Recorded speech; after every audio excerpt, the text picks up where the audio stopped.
La mawjuda illallah, la maksuda, nafikan segala sesuatu selain Allah. Dari pandangan, dari iktibar, pemikiran, semuanya adalah fana, semuanya adalah lebur. Dan dari kalimat isbat illallah yusbitu fi qalbihi wa nazrihi zatal haqqi ta'ala. Ya, ia menetapkan dalam kalbunya tentang zat Allah Subhanahu wa taala.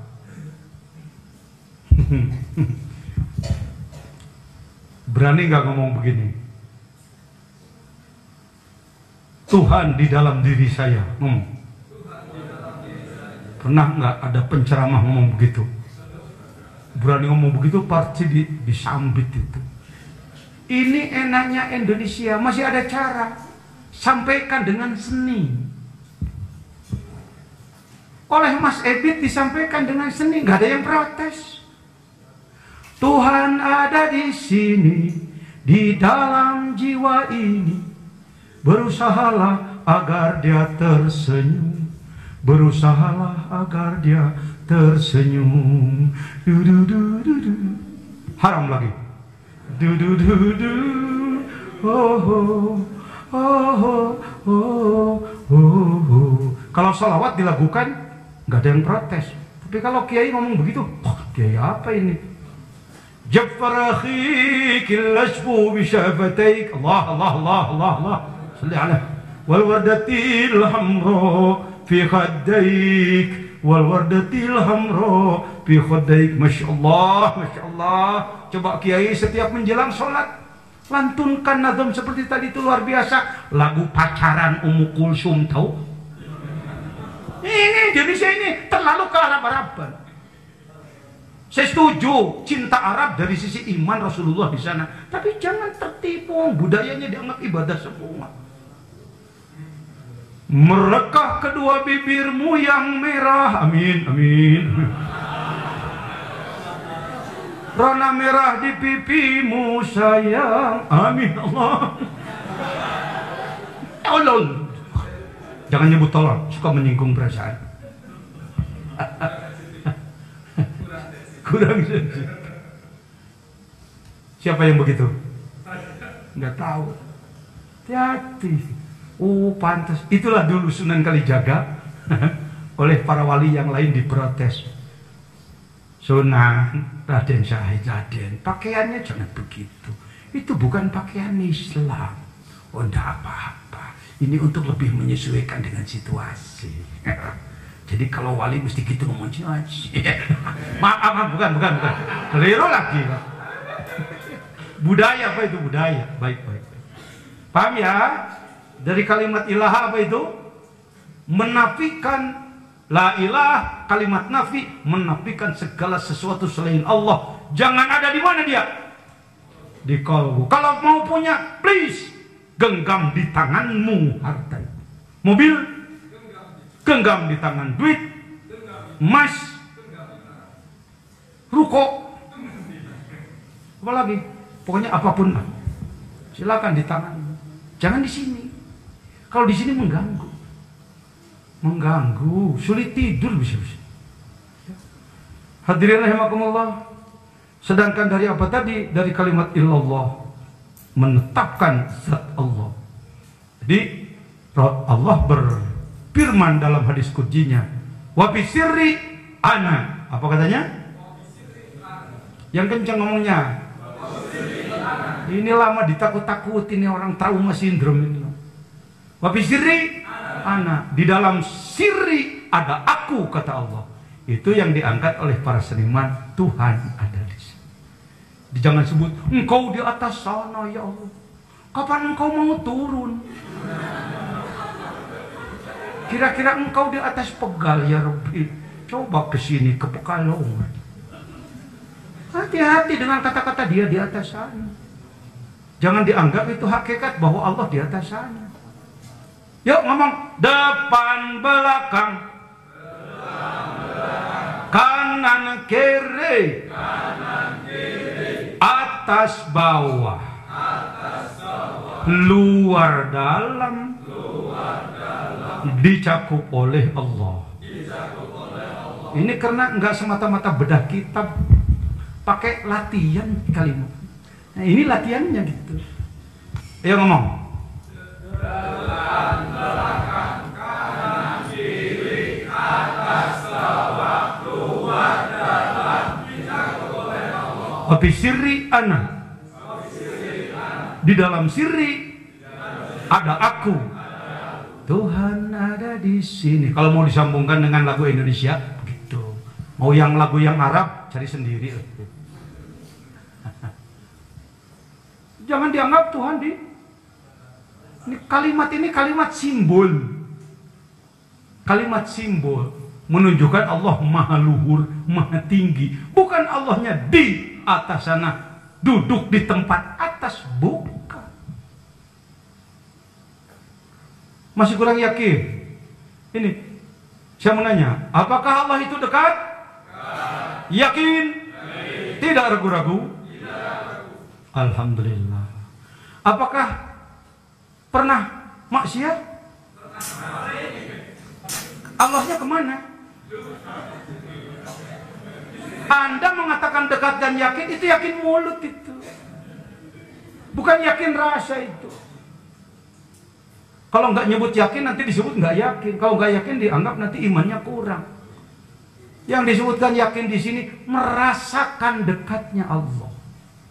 Nggak bisa dengan pidato, nah, nggak bisa dengan baca buku, nggak bisa. Itu harus dilatih. La ilaha illallah, la ilaha illallah. Allah itu sudah dekat, tapi kita masih mengusir-ngusir Allah. Sekarang kita yang mendekatkan diri kepada Allah, kalah oleh bimbo lagi. Tuhan, apa kata-katanya? Engkau jauh, aku jauh, engkau jauh. Bukan? Allahnya memang dari dulu juga dekat, tapi kalau kitanya merasa jauh, jauhlah Allah. Kalau kitanya merasa dekat, seniman lagi, ulama, jangan memponis, mencerca, menyalahkan bahwa seniman maksiat semua, salah semua. Kita kalah oleh banyak seniman di bidang ma'rifat. Kenapa saya dekat dengan para dalang di Sunda sana yang namanya Asep Sunandar? Banyak yang ma'rifat yang lebih difahami oleh para seniman.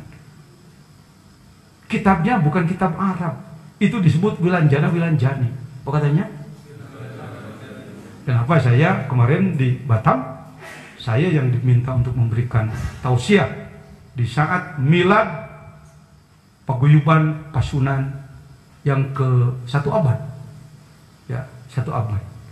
Karena saya melihat banyak ilmu makrifat yang ada di para leluhur Sunda. Karena itu abad di Suryalaya nggak pernah lepas dari para seniman.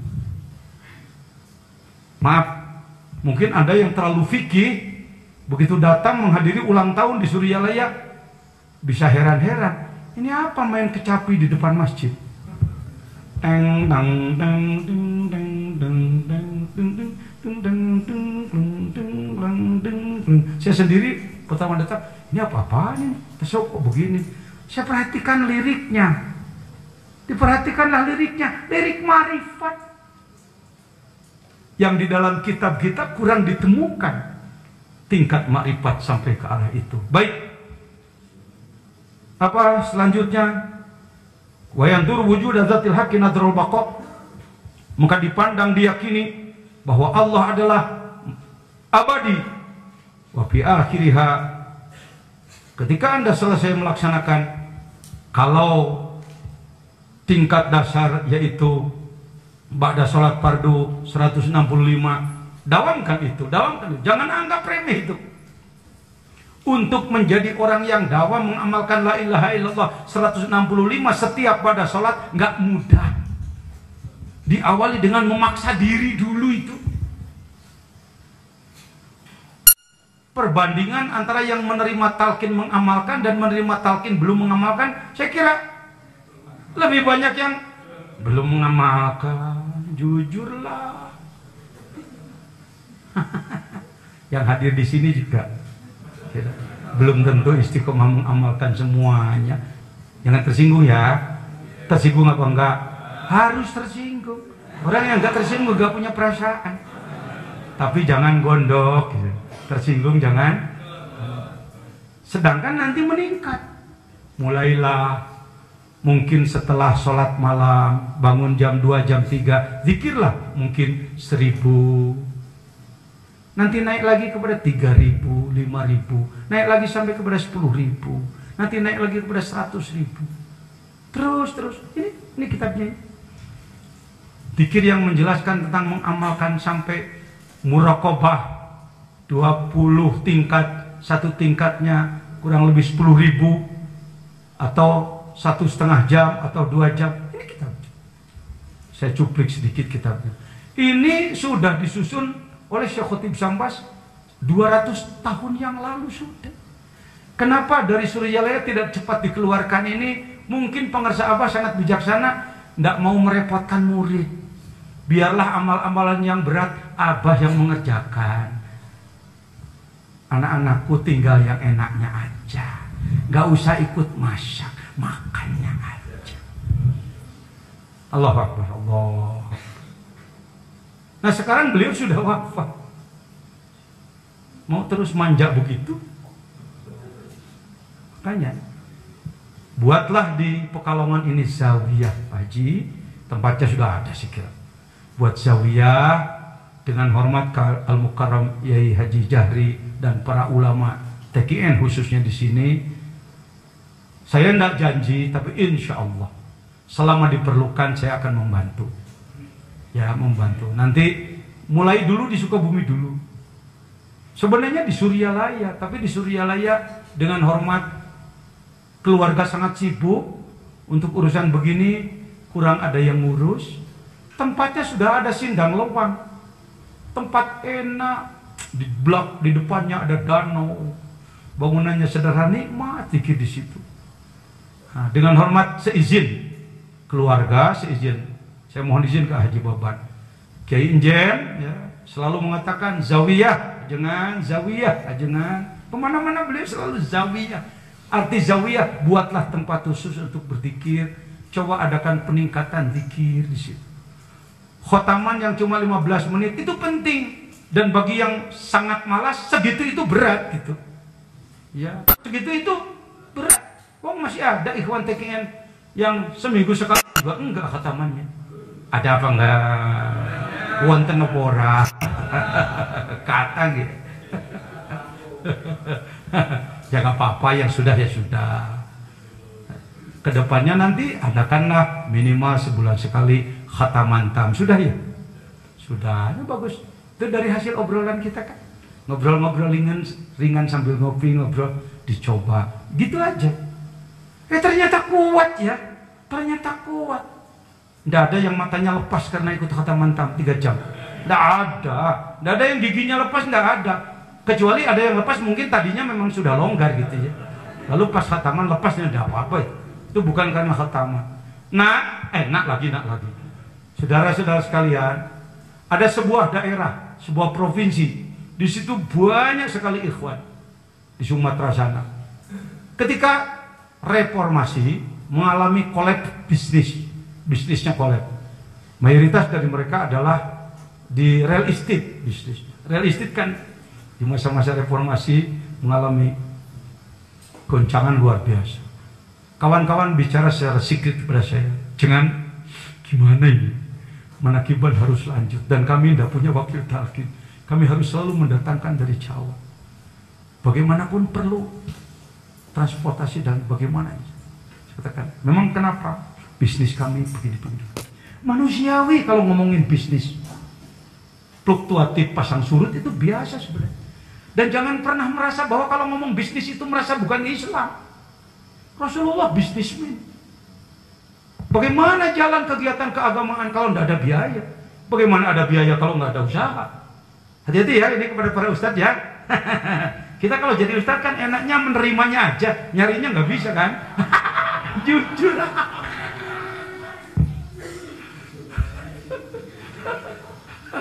Saya nggak begitu, walaupun saya ustadz kiai, tapi saya juga menjalankan bisnis.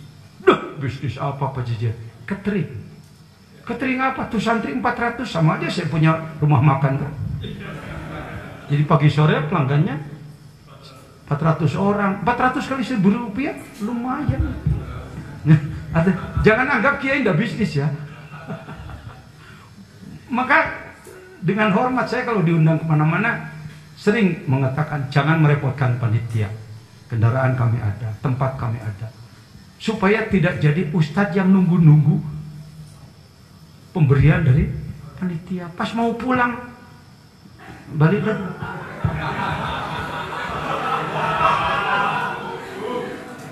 Nggak usah. Padahal kantongnya terkait itu. Terkait pegangan kunci, nggak usah.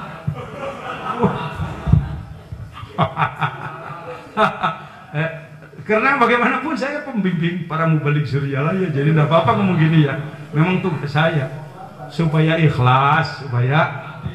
Tapi tentu panitia juga memikirkan siapa yang memberikan bimbingan pada Anda. Baik. La ilaha illallah. Saya kira itu yang pertama. Wasyara itu